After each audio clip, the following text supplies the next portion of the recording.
Hello everyone, my name is Maria Oreska and I'm responsible for product development at Infinity.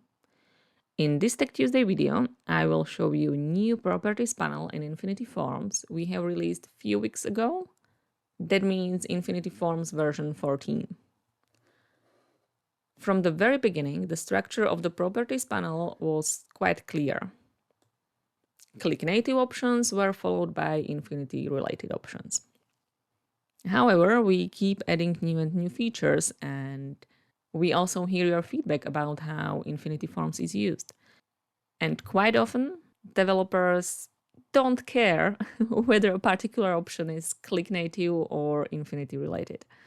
Therefore, we decided to change the structure of the properties panel so it mirrors the flow when you create a new form. As a Click developer, I can start by adding key dimension from my data model, add other dimensions that by default aren't part of a key, but I can change it if that makes sense for my use case. Then I can add some measures to provide the context. And now I'm ready to add editable fields. In the form configuration section, as always, I can update the data storage and add a new form field. Here it is, another major update in the properties panel, the slide out panel. It provides you much more space when you are working on your form fields definitions. So I can select a specific field type, define its column name and label. The structure of this slide out panel has its own logic regardless the field type. The main options, column name and label, are always at the beginning, including field type. They are followed by options that are related to a particular field type only, like in this case, minimum, maximum, and step is relevant only for range. And additional options about field styling, editability, validations, and things like that can be found in these expandable sections.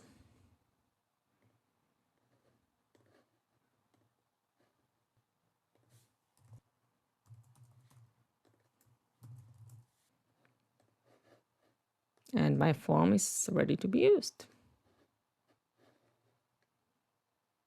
Let's make it a bit nicer. In the appearance section, I can go to a presentation subsection and very quickly switch the theme from default to modern. That applies this modern look and feel. And many more new styling options can be found here in the styling subpanel. You probably know it from Click Native Objects. That's this section, General, where I can update colors, size, font families. And we added another section here, Chart, where you can update settings related to forms elements, such as toolbar options, content of the form, grid color, and many more. Feel free to explore by yourself. One last thing I want to highlight regarding the properties panel is another section where the slide out panel is available and its actions.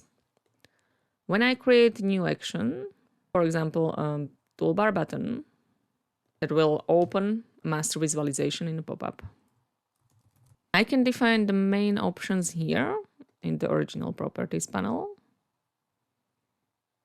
Yet, when I'm about to define a specific actions, again, I have much more space here in the slide out panel.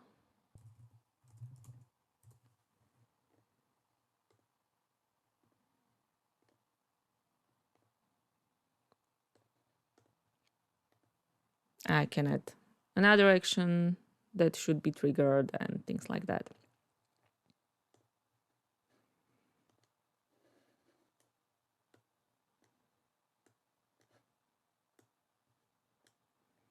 Well, that's about it.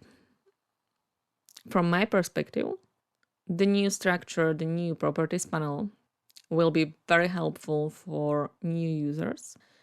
When it comes to existing developers, I know that some of them might struggle, as always, when you do such major changes in user interface, and I'm really sorry for that. However, I really hope that you will find it much more intuitive in the future, as we will keep adding new and new features in this new structure. Thank you very much for watching, and until the next Tech Tuesday video, enjoy Forms!